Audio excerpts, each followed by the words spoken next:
I finally got myself a couple of steel barrels for the waste oil burner, and they were filled with isopropanol, so it evaporates away without leaving any kind of oily mess or anything like that. So I'm going to do what I just told myself I wasn't going to do and cut out this using a cutoff disc. I think I will take the barrel outside to do that because it's going to be much safer.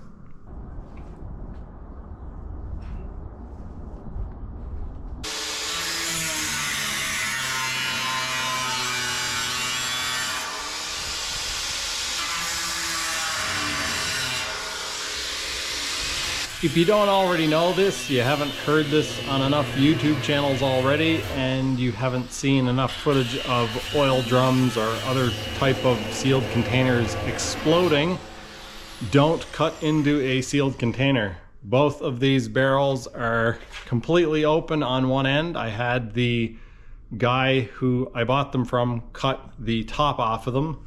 This is actually the bottom of the barrel. Florence. Kind of hard to get stuff done sometimes when you're walking on my head. Eh? It's so hard. Hi, Orangey.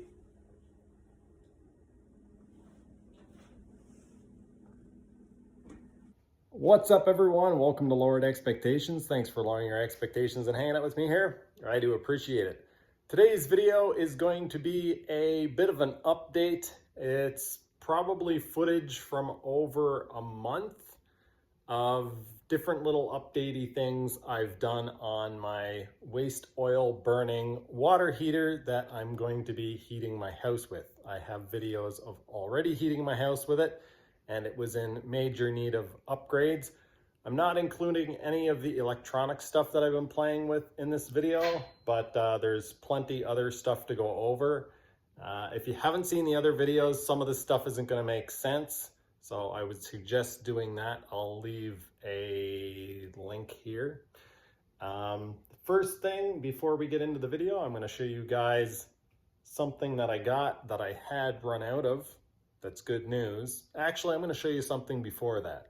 This is filtration, and you guys are going to be like, why would you filter the oil that much? Well, those who follow me on Patreon will know, probably have a pretty good idea why I'm going to this filtration system. This we're going to talk about in this video. That's my new pump system. And the next thing we're going to talk about is the stuff that's actually in that container. I believe I have found a reliable source for the stuff that is in these barrels. We've got two there, and we've also got two in there. As I think I've already said, I've been busy doing a bunch of other stuff, including playing with Arduinos and other electronics. I'm not sure if I'll make a dedicated video talking about the control system for this burner, but I think what I've decided I'm going to do is actually use a PWM frequency generator and then basically use a motor control board to turn my pump at different speeds so that I can regulate oil flow. But we're getting ahead of ourselves. Let's get into the video. I'll explain the fuel system and stuff through the video, and then this will make more sense. Got my stainless steel dish here that I'm going to put inside there, and it couldn't fit any better. The lip here actually sits directly on top of these bolts perfectly. So what I'm doing here, I punched a hole through the center, which I used an Allen key, 3mm Allen key down through the hole, lined it up, and then I pushed and I found the four corners. The hope here is that I get all of my combustion on the side. I plan on making a tube that either sprays oil in. We're going to check with my new fuel pump to see if it will actually spray, but we're going to try to spray oil in, and if that doesn't work, we're going to disperse it in more than one spot. So I'm going to have the line coming in and try actually running the fuel down in a number of places. This is my new fuel pump setup for the waste oil heater. It has a bypass built into it. I'm going to demonstrate it here shortly, but first I'm going to explain what exactly is happening. Diesel fuel is going to come out of here and go down into this T. When it gets to the T, the fuel pump is going to suck it through this filter and then through this filter, and it will go through the pump, come out of the pump, and go to this T. Once it gets to this T, it wants to go to the heater and over to this valve. So it goes through this pipe, which will be into the heater. Now this isn't completed, this is just set up for demonstration purposes, but basically I've got the end of this crimped off so that there is a restriction to flow so that it can build a little bit of pressure. If this valve is completely closed, all of the flow from the pump will go through this line and squirt out there. If this valve is completely open, then a very small amount of fuel will go to there and most of it will bypass and just go back through the pump again. Okay, fuel pump is on. And you can see a lot of foaming. Hopefully you can see this filter. There's a lot of foaming. That's because a lot of fuel is going just back through the loop. This valve is completely open and most of the fuel is going back through and through the pump. Now, as I close this valve, you'll see it will create more pressure and more fuel will start coming out the end of the pipe. See, that's about halfway closed and you can see it's quite a bit more flow. Now I'm just going to close it all the way so you can see a better example. It's easier to see. There we go. You can see it's foaming up quite a bit and there it's kind of just trickling in.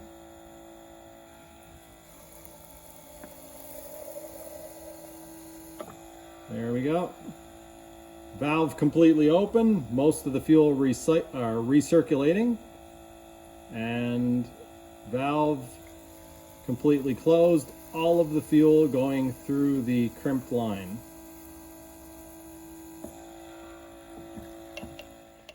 I am going to have to play around with how much I crimp off the end of this line, focus, because right now I'm running diesel through it, and there's quite a high flow, but we're going to be running oil through it, which is going to be quite a bit more of a struggle for the pump. So we'll test this out with oil, see how much it flows, and then, yeah, we'll figure it out.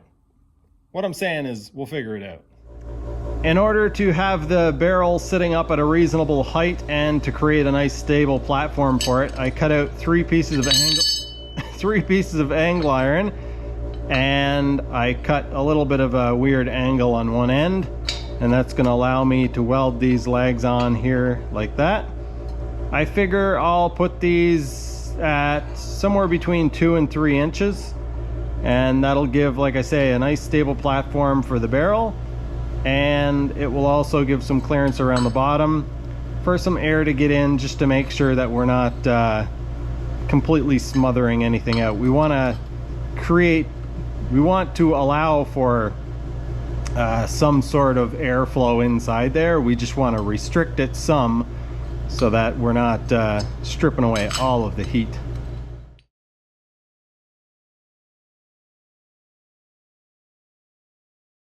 Nice, okay. That, to me, makes sense. I took some measurements off of the heating coil and figured out how high I need to cut my slot, and then I transferred those measurements over onto the barrel.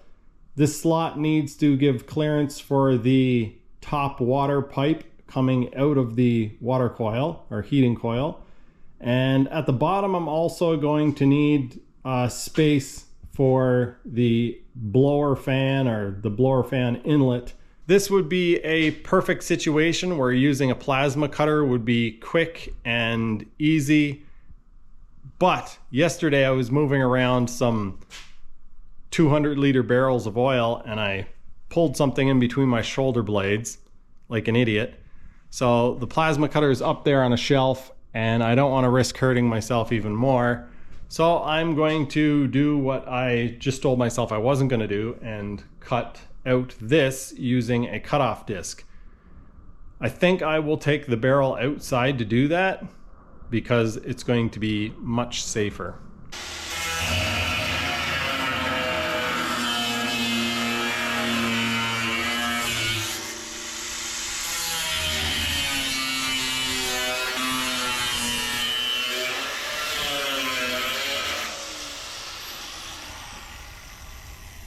Well, that couldn't have worked out any better.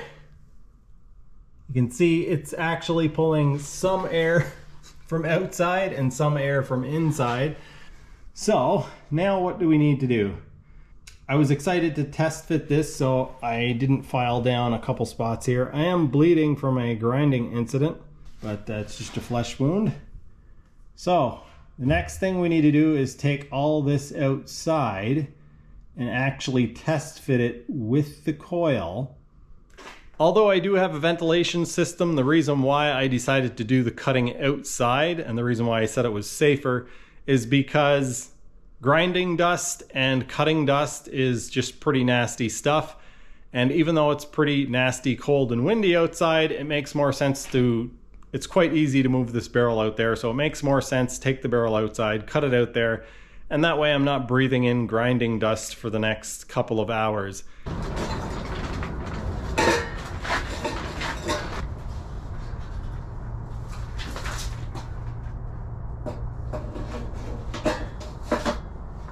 Okay, so this is aligned.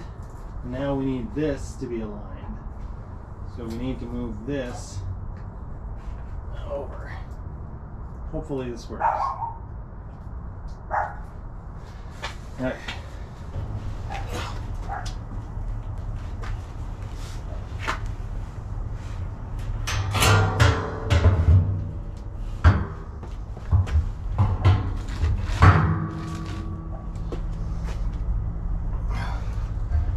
Okay. There we have it. It works. Not a problem. Why do you insist on ruining all of my videos? I think I know what you guys are thinking, because quite honestly I'm thinking the same thing. This guy's an idiot. Why did he cut the slot out so high when quite clearly both hoses come out the bottom? Well, I'm so used to seeing this thing with the hose coming out the top that even though it quite clearly wasn't when I took the measurements, I still pictured it coming out the top. And the second thing you guys are thinking is that slot's not going to be big enough to let the exhaust gases out. And while I think that you might be right there, the smaller it is, the more efficient it's going to be, or the less heat it's going to release. And so if it doesn't choke it out, then it would be great. However, I think I'm going to redo this because now I'm realizing that slot doesn't need to be cut that high. I can basically do this same thing with the other barrel, have some round holes coming out around the top. I don't know where I would put them. I don't want to put them up too high because that's just going to let the heat come out. I don't want to put them too low.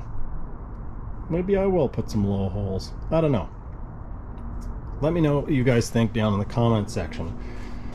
If you were going to put holes, would you put them at the bottom, force the gases to all come down? Or would you put them in the middle? Or would you put them in the top?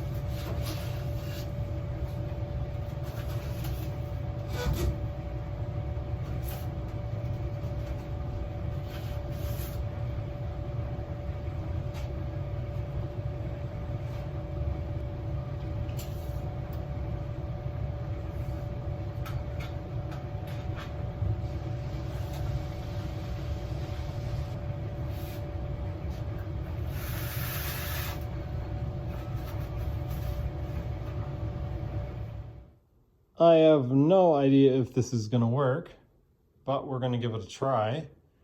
This is the injector end. This is the burner end of the fuel line. And the way that I had it pinched off before, I couldn't actually get it in through the hole, and I didn't want to make a giant hole because then you're going to get flames shooting out and heat up the fuel line. So this will actually fit in. And you might be asking yourself, how did you get that crimp? Well, I'm glad you asked. I put it in my lathe chuck, and I tightened it down, and that got me so far. And then it was still open quite a bit. So I went over to my drill chuck, or my Jacob's chuck here. I put it in and I tightened it down more. And now that I'm looking on camera, I can see there's one spot that kind of looks open on the right there. The cup is 8 grams, so we need to subtract 8 grams from the total weight. What I'm going to do is run the pump for 2 minutes so that I can get a nice average. I'm going to pump 2 minutes worth of oil into this, and then we're going to do the math and figure out how much it would be over an hour. We want 2 minutes. I'm going to connect this and then hit the 2-minute timer. All right, as you guys can see, when it starts off, it's just dripping. That's not ideal.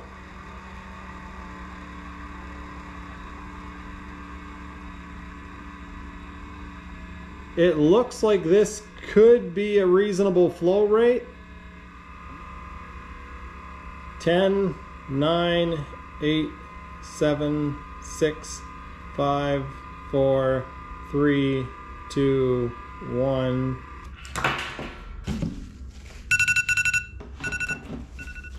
Let's see how much oil we got in 2 minutes. We got 46 minus 8. So let me do some math and we'll figure out how much we went through in an hour. 46 grams minus the weight of the cup was 8 grams. So that's 38.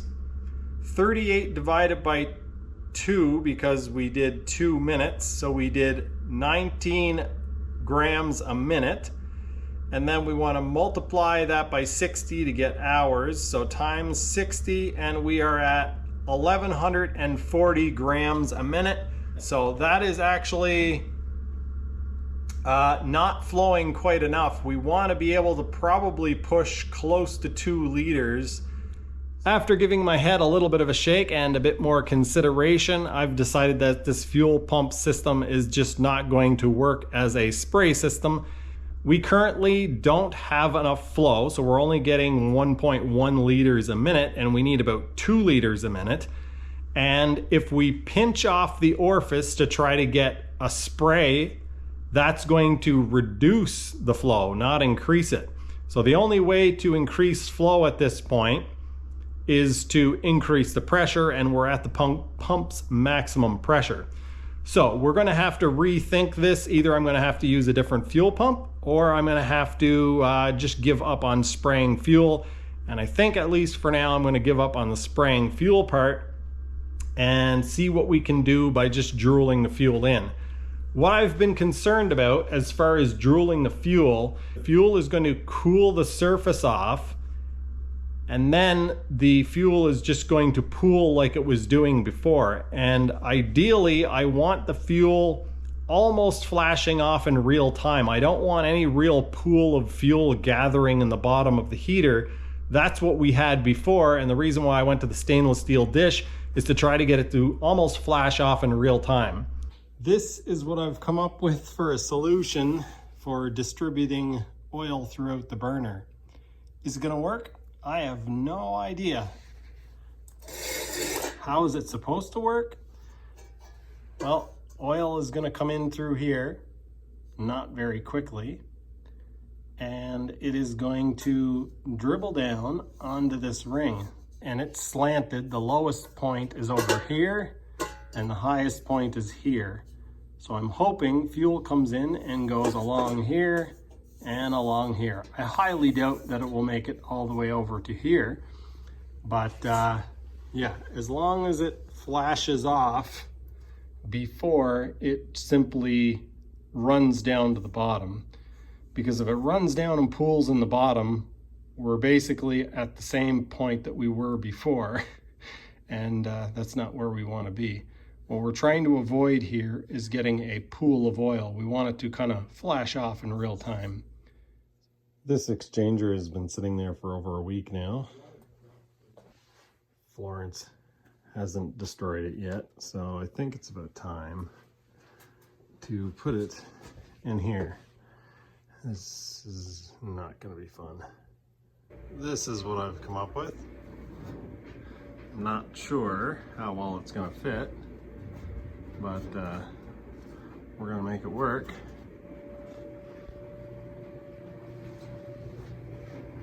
Haven't finished bending this side yet, but it bends pretty easily.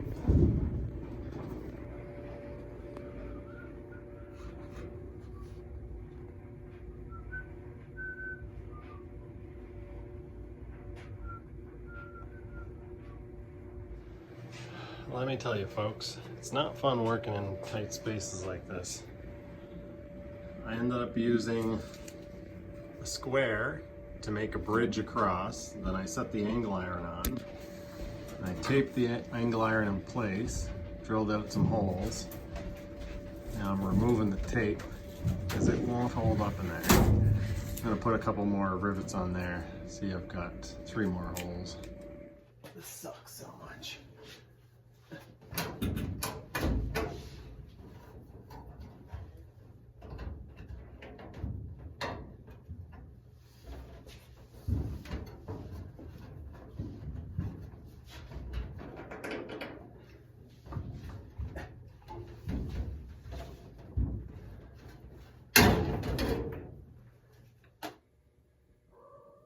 The last clips that you guys saw were from Saturday afternoon, and it is now Sunday afternoon. That's a problem because I normally release my videos at 10 a.m. on Sunday, but obviously that's not happening. Anyway, this is the progress that I made. I've got the exchanger in the plenum, and I've got the fittings soldered on. I'm not going to start flowing water through this until I have a way to heat the water, because otherwise it's just going to be stripping heat out of the hot air when the furnace kicks on. Florence is quite curious about what's happening here. Where is she? There she is. We're going to have a water inlet coming in here directly from the heater. This is a thermocouple, and the water's going to come out of there and then go down into the storage tanks. That's all I have figured out for now. Very likely this video isn't going to be a Sunday video, but if it is, it's going to be a late one. So anyway, back to editing, and I will see you guys in the next one.